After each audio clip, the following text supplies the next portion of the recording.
Good morning, and sorry for that particular sound hitch there, but we are back on the road, ready to bring you up to speed with what is happening in regard to the demonstrations, as well as a recap of what is happening at the Kenya School of Government, where the Cabinet Secretary, Digital Economy and Communication, Elido Walo, alongside PS Broadcasting, that is Professor Edward Kisiagani, is meeting departmental heads of Kenya Broadcasting Corporation. Among the issues that were discussed is regarding to matters of reformation and looking at KBC's business model so that it can bring it back to profitability and such. You'll have a comprehensive report from our reporter Fred Moki, who is currently covering that particular meeting. Now, to bring it back to studio, the question is, we grow tea, but do we consume it as we should? And in as far as we're growing tea, as far as tea production is concerned, is it a worthy venture? Taking us through this conversation is none other than the CEO of the Kenya Tea Growers Association, Apollo Kiari.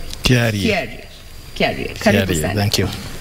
Now, let's start on a very light note, given that tea is one of the main, export, or rather foreign exchange earners for the country. I'm sure tea farmers in the country at this point are smiling all the way to the bank, given where the shilling is at and against the dollar. Tell us, what is the status report in regard to tea earnings in the recent times? Thank you, Sheila. Tea is a very interesting crop. It's an interesting commodity traded globally. And as you rightfully say, we trade in dollars at the Mombasa Tea Auction. And that is only one aspect of the activities that we undertake. And when you look at how the dollar is behaving currently, we can say yes, that variation in terms of the shilling versus the dollar is trying to cushion some of the losses, some of the constraints and the challenges that the farmer goes through. So we cannot say 100% it's a very profitable business at the moment, but we can yes say that it's cushioning. And whereas it's not good for the country in terms of availability of the dollar and the cost it has, it is cushioning the farmer in the tea sector in terms of the inputs, in terms of meeting cost of production. So yeah, thank you. It's You're good for smiling all the way back. not really. I don't want to say yes 100%. I'm saying it's cushioning us. It's assisting. Yes. But then let's look at in terms of our output, and as far as production is concerned, we had a record in January, February. The production went down. What about March? How is our production looking like? Lines have just hit the ground, especially in the Rift and also around the Mount Kenya region where we do tea. We expect in the next few weeks crop to go up. Production had really dwindled almost to 40%. That meant that activities had also gone down. But within the next few weeks, the next 3-4 weeks, we'll see production going up. That has a converse effect in terms of the demand by the buyers, because they see this huge production. So even there's availability of more tea. So in terms of giving you a good price, they also go down. So it's the issue of supply and demand. Supply and demand. Yeah. When there's a lot of supply, demand tends to relax. Yes. Yeah. Now, we know tea, coffee, these are crops that we have grown up listening to, that these are, our main crops and such. But then we are seeing tea. Acreage under tea is shrinking with urbanization and such. How are we looking at smallholder farmers when it comes to tea growing? How are we handling the competition between other cash crops and tea growing? Incidentally, tea remains a very strategic crop for this country, noting that it's the largest foreign exchange earner, so to speak, next to diaspora remittances. And then there's horticulture and floriculture at third place. Tea is over 50 years old in the country, same as coffee. And so these are mainstay crops for the country. And to start with, what I would say is that I wish we could give them that attention that they require, so that they are not just crops that are handled haphazardly without a clear direction. I'll come to that shortly, but to go to your question, is that we are surviving with tea because there's still demand for it. People will still take tea. But from a Kenyan context, we don't take tea. We produce too much tea, and we don't take it. We only consume 5% of the total tea production. Why don't we consume more tea? If you ask, I mean, yes, you should be consuming what you're selling, but we always go, let me take you for tea, let me take you for coffee, but now we do not end up taking tea. Why? Shira, tell me, you left your house in the morning. Yes. Did you take up a cup of tea? And I had coffee. You had coffee? Yes. You came to the office, I can see water placed in front of you. Is there a flask of coffee around this room? None. Or tea? None? I think it's an issue of perceptions, trends, and preferences. Tea is likely or mostly being taken by the old generation who prefer a warm, hot cup of tea in the morning. And then during the day, they'll want to take another one around midday, thereabout, and in the evening. There are times you would go into hotels and you find the high teas that used to happen around 4 o'clock in the evening. Now, go to our conference room in these big hotels around the country. You'll find bottles of water and whatever, what do you call them, dispensers, water dispensers. But you'll not find a flask of tea or a tea urn placed in the conference room where people can take tea in Kenya. So we produce a lot of tea, we consume 5%. A country like China and India, they consume almost 80 to 90% of their tea. So that's why you find that the value of their tea is very high if they were to export it or to offer it into the market. So from a Kenyan context, we need to go back where we were. I remember those days, VOK, we used to see advertisements every time it's tea time. And we got addicted to tea. But I'm telling you right now, when you go to a hotel, you go to a restaurant to ask for tea, you'll be looked at suspiciously by your colleagues. They direct you to order something else that I don't want to mention. We will not go there. Yeah. But there's also, since you've brought up this issue of perception, when you talk about tea growing has been a preserve of the old generation.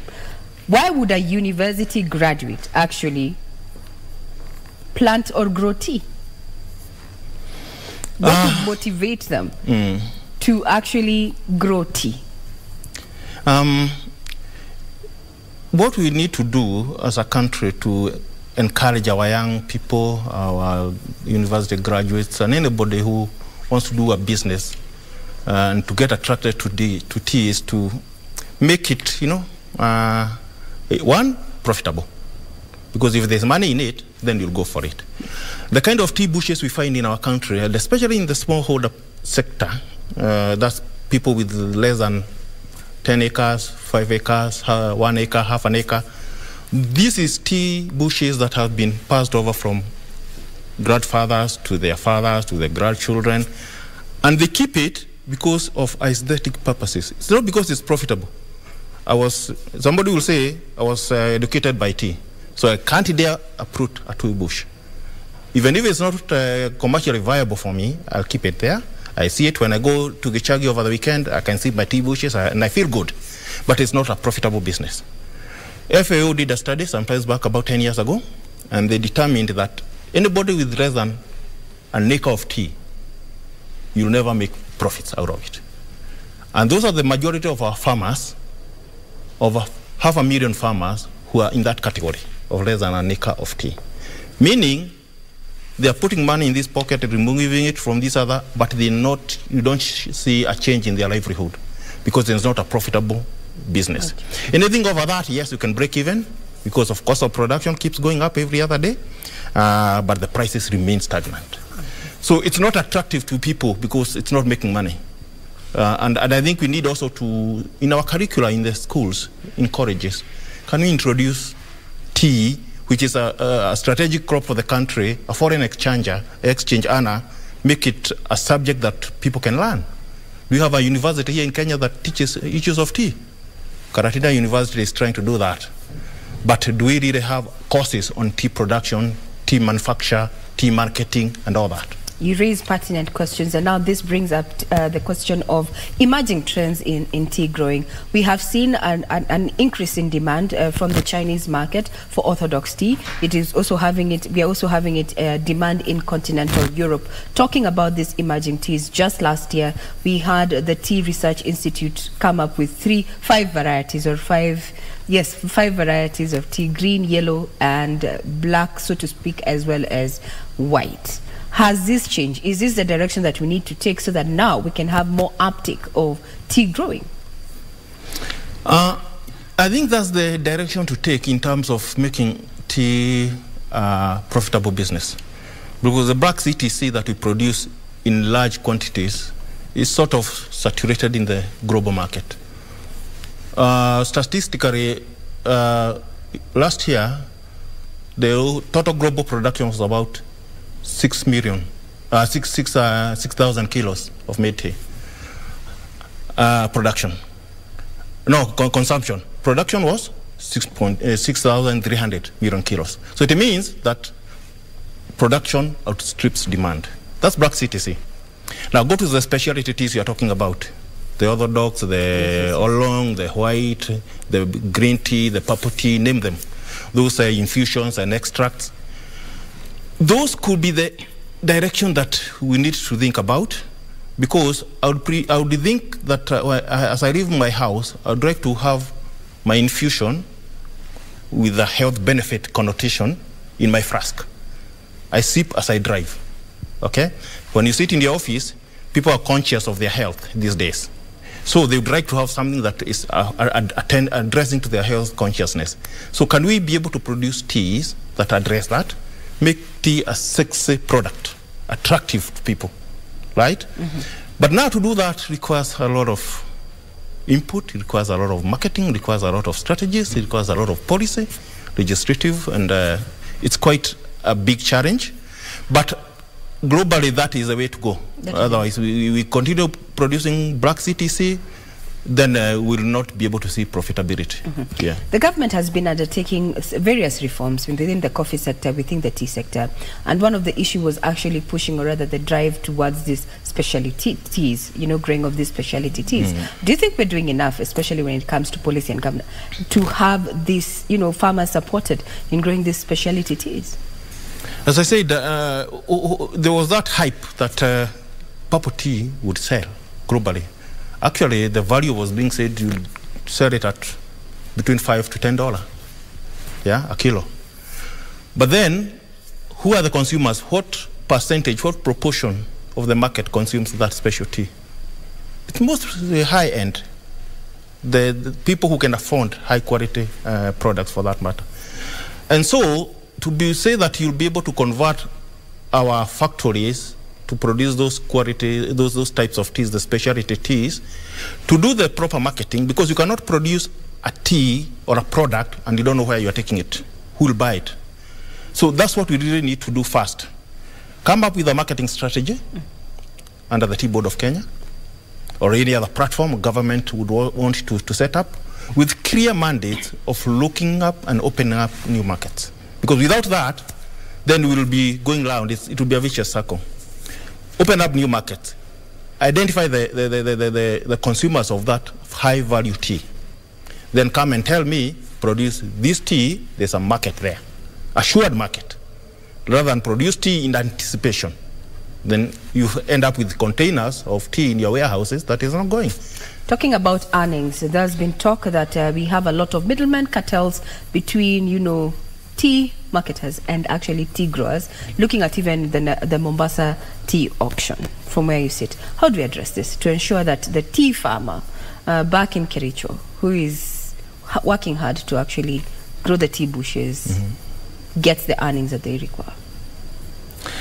I think there's a big misconception about that, the issue of cartels and the issue of middlemen in between. Once tea is made in a factory, it's final, it's finished, it's ready for consumption. So the only thing that the farmer does, be it be a smallholder farmer or a large plantation farmer, is to take it to the market. And globally, the market where tea converges for sale is Mombasa. Globally, it's the largest tea auction in the world. So you take it there. When you go there now, you'll find the buyer waiting for it. And what you have is a person called a broker. It's the wrong term, so to speak. I would rather call it something else, an agent. You said a broker. A broker is the one who will be able, who is told by the buyer, can you get me so many kilos of tea this week, this quality, this grade? Yes? So the broker will look around all the factories that are producing tea and identify where that tea is coming from. And then he'll be able to assess the tea, inform the buyer that this is a tea that is available in so many packages, and the estimated value. Okay? He'll assist the producer who is sitting in Kericho or Kirinyaga to connect with the buyer. Because I don't expect the farmer in somewhere in Meru to have his agent in Mombasa talking with the buyers.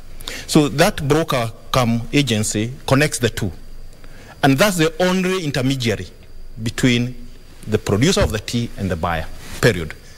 And if there's an agreed kind of framework as to what do you pay to the agent as a buyer and what do you pay to the agent as a producer. So that's the practice.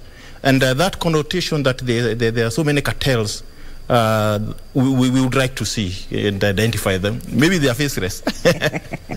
Most often cartels are faceless, but we feel their impact overall. Yeah. Now, since we're saying we need to focus or rather incentivize, tea production, we're seeing that even our tea, when it goes out there, when it comes back in some sort of value addition.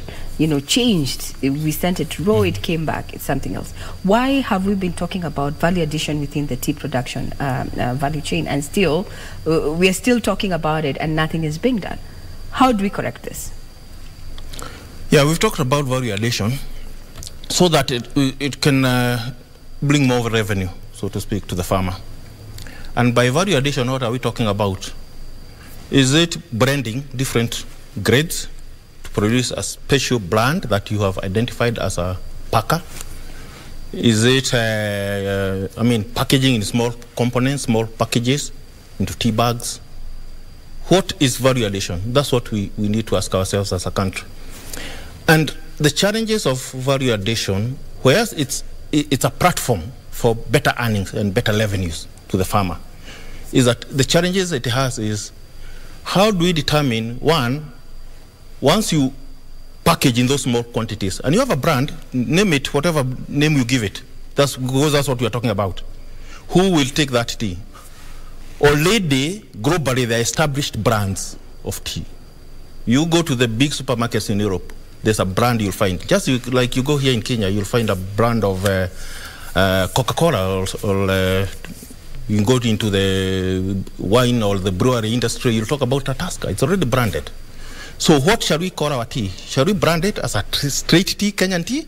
Or will you brand it with other teas from other countries or from locally? Give it a name and export it there. You have to do a lot of marketing to open up that space. Yeah? Because of this competition, definitely. And those existing brands have been there for over 70 years. Well established, multi-billion-dollar networks. So how do you penetrate that? As an individual factory in Kericho or in Nandi. So you will need government support to be able to discuss with the governments that those markets are, agree on friendly tariffs, duties, agree on, transport is a big issue, because if you transport tea in bulk, you transport more of it. You transport in small packages, you transport less, but you pay the same for the space in the containers and all that. So it's a big discussion that we're having with government, and we want to see how well we can be able to structure it in a way that it adds value. Because the minute tea is packaged, value added is done in those countries, we're exporting jobs, because they are doing the value addition in those countries. Why don't we do value addition here in Kenya, so that we employ people here? So what goes out is the final product for drinking. We need to look at the policies that we have. Do we have a tea policy? We don't. Do we have frameworks to support the producer or the investor who wants to do value addition? The incentives, tax holidays. import duties on raw materials that you bring in, the packaging materials that you want to bring in, the machinery and the equipment that you need to do to be able to do the value addition. So there's a big host of discussion that needs to be undertaken between industry and the government. And to say here that let it not be that it's the producer whose knowledge and capacity is to produce tea. Let the space be opened and a platform created whereby me, as an investor, I'll go to the bank, borrow money, and decide I will do that value addition, get the raw tea from the factory, do value addition, and export it. That is a discussion that can happen, and it can earn good revenues. Talking about discussions, I'm trying to open up at some of the recommendations that were made by a task force that undertake, some survey in Kericho, and some of the recommendations they made was around mechanization, and the proposal was to have at least 60% of the tea plantations worked and manned by, mechanized 60% acreage and 40 to be handled by human resource. What do you think about this particular proposal? This was done in Kericho, and I can see the Kenya Tea Growers Association was present and part and parcel of participating in that particular process. Do you think that this would change the outcome? Yeah, we are aware that last year the county governor for Kericho did commission a task force to look at the issues of tea production within that county, holistically, not only targeting issues of mechanization, but holistically tea, because Kericho is a tea country. Actually, it produces the largest amount of tea within the country. And it was a good initiative, because that discussion now will enable us to talk to one another, not at each other. Because that's what has been happening over time. The industry has not been able to have a common environment to talk with the government, both national and county. So the recommendations from that report, we did make our input. We explained why we went to mechanization. And that's, I think, where we need to start. Why did we go to automation of tea plucking activities? One is because of cost of production. Over time, over the last 20 years, tea prices have remained flat, not changing. If you look at the trend, never changing, averaging $2.50 per kilo. But look at cost of production over the last 10, 20 years. Labor has gone up almost 20%. Look at energy, electricity, gone up. Inputs, fertilizer, going up. Transport, name it, warehousing, going up every day, against a flat price stagnation. So, and when you look at the plantation subsector of the country, which contributes 40% of the tea that is produced in this country, they are labor intensive. They still are, because they employ thousands of people. So, to mitigate on that, the most prudent thing was to automate. Put in equipment that are done all over the world. Actually, we are competing with other countries, and they are, Argentina, an estate of about 1,000 acres is run by about 40 people. Yeah, because it's highly automated, both at the factory and at the garden. So one of the things that took us there is to mitigate on cost of production. And until we have a solution to cost of production, I don't know how we can be able to say that we will apply this percentage on mechanization and this percentage on labor. The people who have been left to do automation and mechanization are earning good salaries. They are living in better houses. They have better medical services, access to education. So it's on the converse, that less employment but better packages in terms of earnings. But then what has happened over time that led to mechanization is that no people, no workers have been dismissed or terminated or declared redundant on account of redundancy. It's out of natural attrition. Somebody retires, somebody is dismissed for lawful cause, somebody resigns, somebody dies for whatever reason. Instead of replacing, you apply an equipment to assist.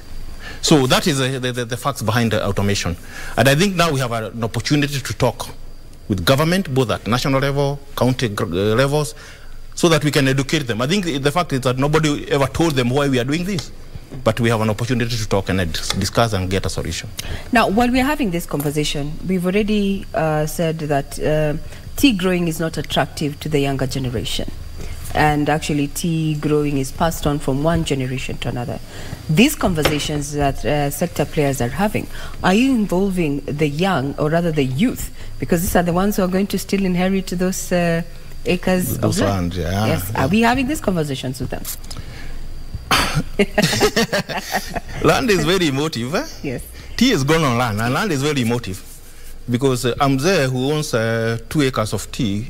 He wants to hold on to it until his time is gone. Okay, there are those who say that I have 5 acres, so I'll give you 1 acre here, there, you, his sons. But he'll not give them titles. So the title will remain with him, but he'll apportion and tell you that is your tea. So sell it, it's yours. Learn your family with it. So, but when it comes now to politics of tea, as in getting into discussions of how tea is grown, the earnings behind it, the inputs behind it, you'll find it's the owners of the tea who actually are in the forefront. So it needs a change of mindset and also, clear policies as to what needs to be done. But I can tell you, I have not seen the youth getting very interested in this business. I don't know what we'll do to them. What happens when they inherit the acreage? Most of them are working here in Nairobi, in urban areas, so they have their workers out there. How many kilos did you pluck today? 10 kilos. Did you take it to the buying center? Yes. Whatever comes, they're happy with it. Because they're not doing it because of profitability, as I said. It's aesthetics. Yeah, I have a tea bush. When he's bragged with his colleagues, I have tea bushes in Chags. So he's a tea farmer by paper, not by action. Then what is the future? What is the future then of tea growing in the country? Given the statistics as we are, maybe in the next 20 years, you've said tea has been in the country for the last 50 years. Yeah. Now imagine the next 20 years. Unless we make it, as I said, more profitable to those with small portions, because that's where the problem is. If you have a small portion of land, believe you me, you'll not break even. So unless we make it profitable, by way of restricting, over-regulating it and stifling it, letting it learn as it used to learn before as a gentleman's industry where my word and your word would stick. The future looks bleak, both from an interest perspective, people who are interested in doing this business, because they continue complaining that prices are not good. We want to uproot our teas. Unless there's something that can be done, so though, can government assist the smallholder farmers who have less acreage to uproot the very old moribund tea bushes that were planted in the 1930s and the 1920s? Those teas are not productive anymore. They've reached their optimum. They cannot produce. Their yield is going down every day. But to replant and to wait for 3 years before you start plucking again, what will that farmer be using as his revenue? A strategy needs to come out whereby they are assisted in uprooting the old low-yielding clones, putting high-yielding. Tea Research Foundation has been able to come up with very versatile kind of clones that can yield highly and resistant even to drought and to pests. And that could assist them to be able to make an extra coin. As it is right now, it's nose diving in terms of production, unfortunately. Sad, yes? Yeah. And then I'm trying to figure out what you said. Whenever we go to a restaurant or such, we often say we are going for coffee, tea, but we do not consume our tea. Maybe also a mind change set in terms of our consumption, then would also increase the value of this tea out here. We have the Tea Board of Kenya, who is the regulator of the industry, and they have the marketing department under it. I think they need to go out. Why is India consuming 80% of their tea? In China. In China too? Yeah. Why are they consuming all their teas? Are we also making tea very expensive? That's another question I wanted to put to you, because right now, if we were to give a survey within the supermarket, for you can get a sachet of mixed coffee retailing at around 18 shillings or 15 shillings. Mm-hmm. That is coffee. You have creamer, you have your sugar, you have coffee. Yes. Then you go looking for tea. First of all, tea, we do not have instant tea unless it is a tea bags. They're not sold in sachets, they're sold in small boxes. Yes. And when you look at that, you're talking at around 390 or 500 shillings, depending on the size of the box that you have. The question, pricing and how it's affecting the consumption of tea locally. Yeah. But who gets to decide that? Now, as I said, issues of policy. Tea is zero rated when it's for export. As long as it comes from the factory all the way to Mombasa, straight into the containers and out at the port, zero rated because it's for export. You go to a tea factory now, they have small shops within the gates, and you want to buy tea, it's VAT charged. It's a food commodity. Other items like milk, like unga, they don't attract VAT. Why can't we make tea VAT free at our local door sales, or the factory door sales? The kind of discussion we've had, because I've been in the industry now for the last 10 years, and we've had discussion with government that what do we need to do about VAT, exempting tea from VAT at the factory door sales? What kind of loss will government experience, treasury for that matter, out of that VAT? Whatever they lose, whatever billions, is it 13 billion per year?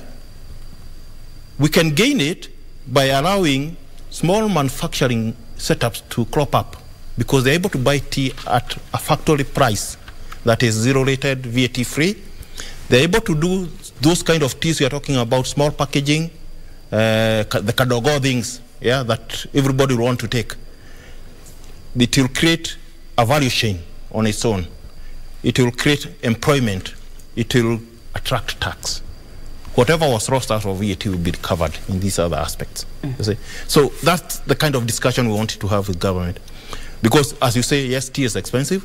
And actually, you'll find imported teas are less expensive than our local teas. Why?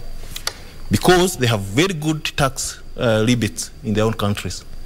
So they'll be able to manufacture a tea very cheaply, bring it here, pay the duty to bring it here, and still sell it cheaply than what we do. It's policy issues, both fiscal and also, legislative. Yeah.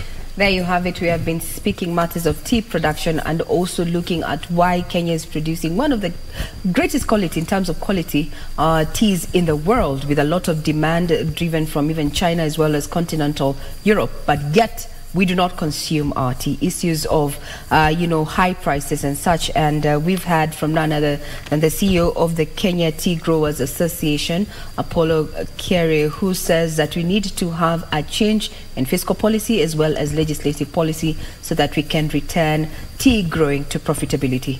I'm Regina Manyara. You're still watching BizCheck. For now, we take a quick breather. We'll be back discussing matters of ICT, connecting private sector, government, as well as consumers. Do not go away.